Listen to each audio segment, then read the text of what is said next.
Today's episode of the Haunting Podcast mentions suicide. Viewer discretion advised. If you are having suicidal thoughts, we implore you to call the National Suicide Hotline or text. Your life is worth it.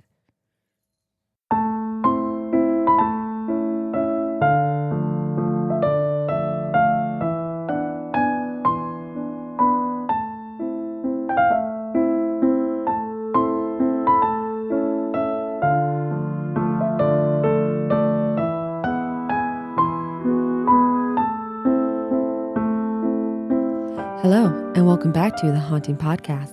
I'm your host, Tegan. And I'm your other host, Jordan. Today, we're going to take a ride in the back of a police car. We're going to join them for some paranormal, creepy activity. Ooh. We're going to see what they're up to today. I wonder. So today, I have the first story. The first story is called Cell 1 is Empty. I've seen a lot of things in my career. Things that would make a citizen doubt my sanity. From being dispatched to chase a UFO to responding to the call of ghosts. But the most unusual thing that happened to me was witnessed by several officers and a dispatcher. One evening, I had brought in a guy for domestic violence, and as he was a bit rowdy, I was joined in booking by the sergeant and another patrolman.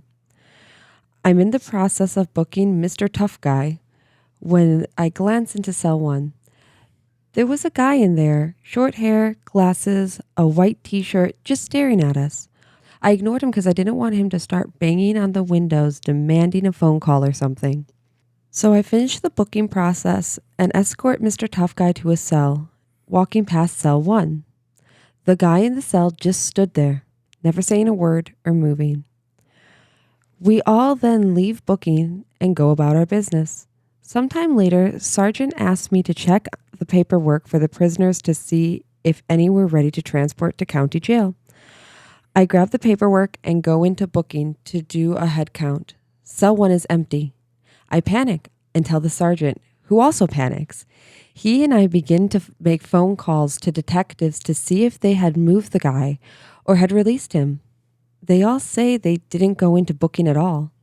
Then I check the computer and paperwork again, and the head count was accurate. No one had been placed in Cell 1. We go to dispatch office to check the surveillance video for booking. We rewind the footage to where I can be seen booking my prisoner. We fast forward to the point in the video where we all walk out. As soon as we walk past the door, the guy in number 1 blinks out of existence. We are all freaked out by the occurrence, believe me. When we tried to transfer the video to a DVD and USB drive, the guy in the cell did not appear.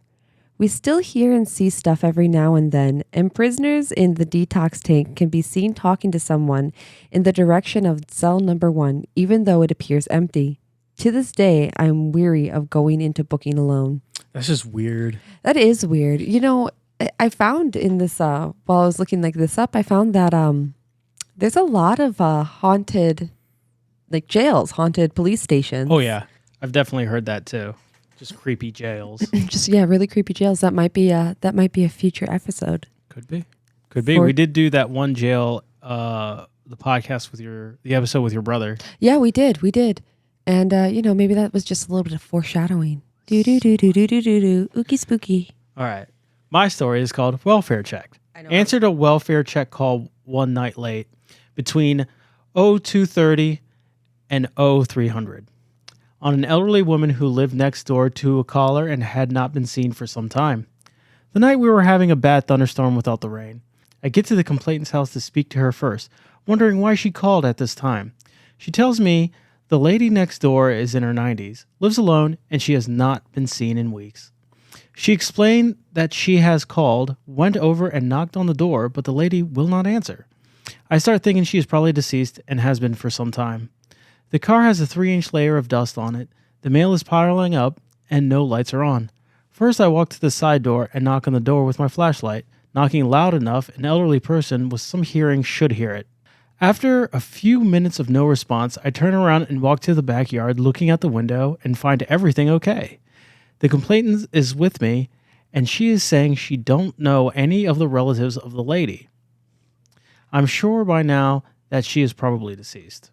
I walked to the front of the house and noticed that her blinds are up on the front windows, and I can see a glow from inside. I am, however, not tall enough to look into the windows, which are probably 7 feet off the ground. The complainant runs next door and grabs a bucket for me to stand on. I get on the bucket and bingo, I can see the living room. The glow was from the TV, which was on a blue screen and bright enough I didn't need to use my flashlight to see in. I looked first at the floor to make sure she had not fallen there. Couch, recliner, everything was empty. The telephone home base was blinking red with missed calls and voicemails. From the living room was a hallway that was dark and I couldn't see down. Using my flashlight, I could only see an open door down the hall. Still, no signs of life. I turned around and told the complainant that everything looked okay and nothing was disturbed. I turned back and an elderly woman is looking back at me with her face right up next to the glass. I couldn't breathe. It felt as if I had been hit in the chest by a bat. I fell backwards and off the bucket. I hit the ground hard and the complainant rushed to me. I pushed her off as she was trying to help me up and I ran back onto the bucket.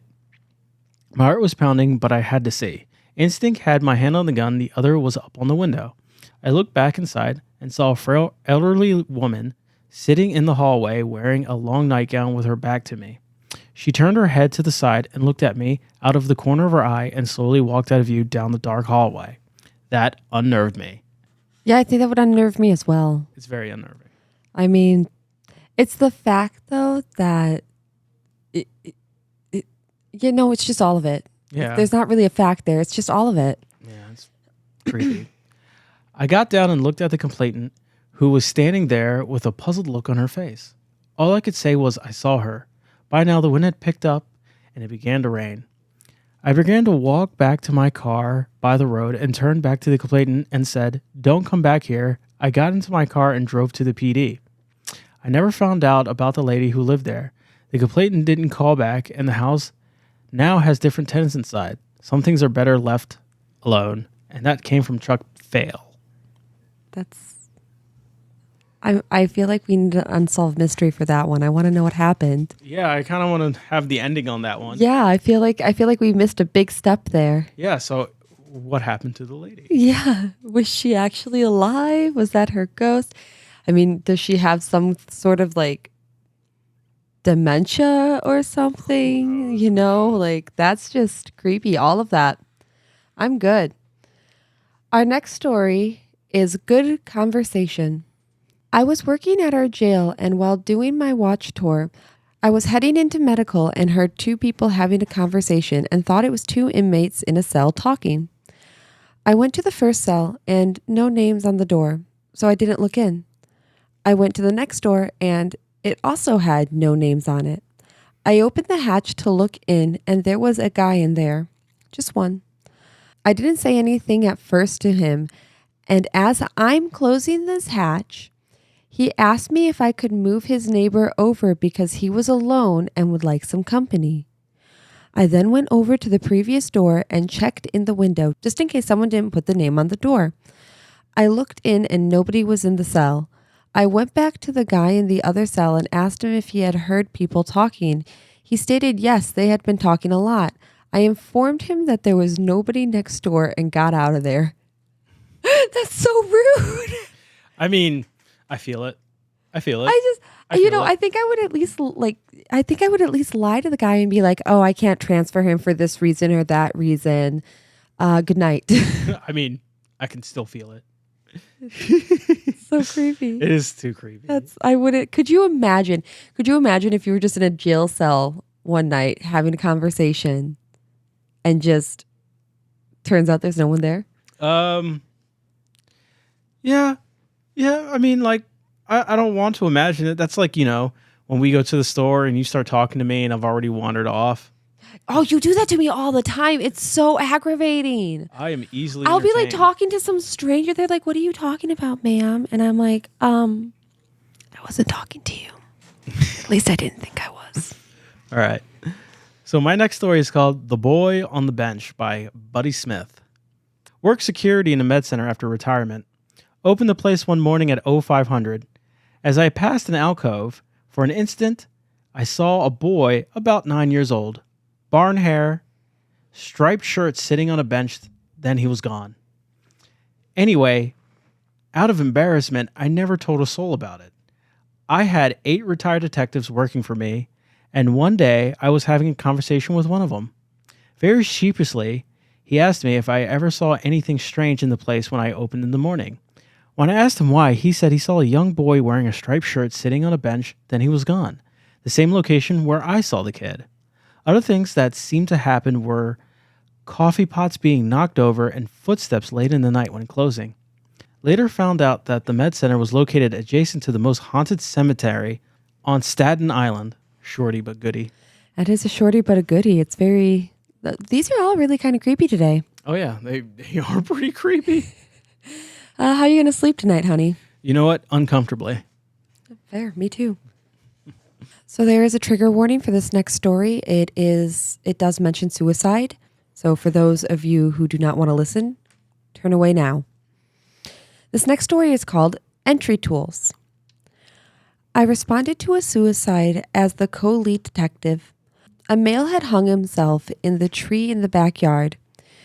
We checked the residence and it was locked with a deadbolt thrown on both entry and egress doors. I called for entry tools and a supervisor for a breach because the deceased girlfriend was not accounted for and they lived together, a possible murder-suicide. Several patrol officers and I were standing at the back door of the house, the south side, which had been checked multiple times, waiting on entry tools. As I looked at the door, there was a gap in the frame and see there's no deadbolt thrown anymore. So he looked through the door and saw that there was no deadbolt there. Right. I checked the door and it's now open. We clear the residence and no one is inside. I even had them clear the attic space. Inside the door that magically opened were multiple notes to the family members of the deceased. We all walked outside and were waiting on an NOK to arrive and try to walk back in. The door is secure again with the deadbolt. It should be noted that no one had a key and there were locks on both sides of the door. The lead and I were now discussing how we were going to have to call for entry tools, and again the door opened. No one going near it. Again, I had the residence cleared and there was no one inside. The lead detective and I did not go back into the house that day. I wouldn't either. That's a big note for me. That is a very big note. Big note. I am not a coward. I just want to put that out there. I don't know. When it comes to the paranormal, you kind of are. Well, how the hell am I going to fight that? I can't just, be like, fisticuffs, I mean... They're going to, spew, what, ectoplasm or something? I've never actually seen a ghost, the true ghost ectoplasm. I would like to see that. Well, I'm just going to call the Ghostbusters and, not go back in. Ghostbusters. Okay. All right. My next story is called On the Beat. I got a call one night. It was early, probably around 2200. This woman called the police department and said there was drumming going on in her house, Native American drumming. I said, well, I didn't say anything. I was dispatched to go there. So I get out of the vehicle and I walked up to the house. When I opened the door, I could hear the drumming. I thought they were just messing with me. It was faint, but I could hear it, and it was coming from downstairs in the basement. She's like, do you hear it? Yeah, I hear it. Is there kids downstairs or something? I don't think so, but I hear the drumming, and it's not the first time. Will you go down and look? Sure, I don't mind. I opened the door nice and slow. You never know what people do. And when I opened it wider, it was getting louder and louder. This was drumming. I could hear some chanting too, like Native American chanting with the drums and singing. I see the light switch and say to the lady, okay, I'm going to go downstairs and check this out. I make a call back to the police department and say, hey, I'm here and I do hear drumming. I hear it. I'm going to go investigate. The minute I flick the light switch for the stairs up and put the lights on, silence. Just complete silence. I'm thinking there's got to be kids down there. It was too loud, or a radio or something, maybe a tape player. But I went downstairs and there was nothing. Just a regular basement with basement stuff in it. Furniture, whatever, nothing. I went back upstairs thinking if it was light action, nothing happened. I turned it back on, nothing happened. I turned it off, nothing happened. I did that maybe 5 times, but it never came back. If this happens again, call me. I'm a police. I'll come right over. She wasn't impressed that it was happening, but wanted someone else to hear it because she thought she was going crazy. To my knowledge, the lady never called the police department again. You know what that reminds me of? I knew this was coming. What does it remind you of? It reminds me of the Native American drums that I hear in the forest by my childhood home. Yep, I figured that was coming. Yeah. Never got to hear it myself, but I bet it's creepy. Well, I remember you and your brother wanted to go in there one night. Yeah, because we're fearless. And me and my brother were like, don't do that. Don't do that. That's stupid. We're built different. Even my brother, you were so surprised when he was saying it to you. Yeah, he was like, no, don't do it, man. It's a bad idea. It is a bad idea. I have the last story of the night. It's called Remember to Make a Wish. I was on patrol. It was 3:30 to 4 in the morning and a bit foggy. Indian Island is about 24 square miles. It doesn't take long to go around it with all the roads. On the island, there's a pond called The Pond. I thought it was somebody that worked in a hospital that was just going to work and was walking up from the pond for some reason, headed to her car and to the hospital or whatever. That's what I thought when I first looked at her. She had like a white jacket with a sports coat. When I was closer to her, I called it in and said, "Listen, I got this lady coming up from the pond. I can't remember the street. I don't know if she's off her meds or what the story is, but I don't know if she's off her meds or what the story is, but I'm going to be off here for a bit." I was sitting in the car and she was coming up, getting closer and closer and closer. I was kind of vulnerable in this spot. I should have jumped out, but all of a sudden, she didn't give me a chance. She was 25 feet away, and the next thing you know, she was in my pocket. I was still in drive. Back then, I drove a Chevy Impala, and the shift was on the column. So I put my foot on the brake and put it in park. It's just instinct to look to make sure you're in park before you put your foot off the brake. I think everyone does it. Well, the nanosecond that I did that and I look back, she was gone. I was looking around. She wasn't there. So I'm kind of getting freaked out. I jump out of the car. I look around the car, underneath the car, and there's nobody there. Then I realize, holy cow, I think I just saw a ghost. You're always thinking that kind of stuff anyways because the island is very spiritual. We had to do building checks when you're on the midnight shift, and there are quite a few buildings that you have to check out. I was young, but not that brave. You're always thinking of ghosts and stuff like that. Then I had realized the scene, and it started coming to me. I started putting two and two together. I didn't see her feet. I didn't see her face. Her face was blurred.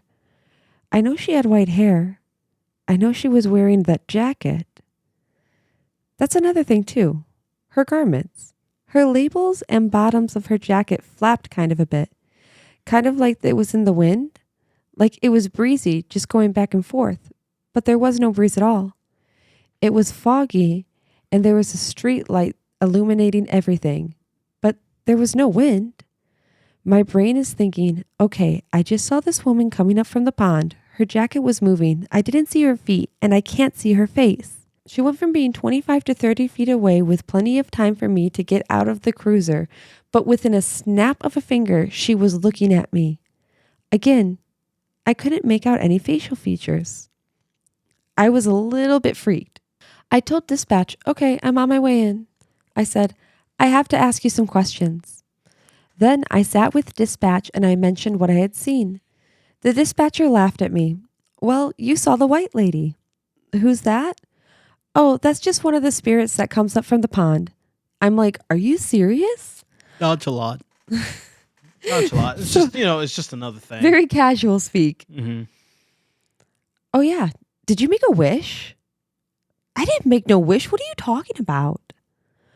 Well, if you would have made a wish, the legend goes, she'll grant it. I didn't have a chance to make a wish. She was just gone. And I didn't know you could make a wish anyways. For the rest of the summer, I hung out by the pond a lot at the wee hours of the morning, hoping to see her again, because I swore to myself that I'm going to make a wish, but I never did. I never saw her again. 1050% no, it is not worth a wish. It's not. I would not do this. I wouldn't do it either.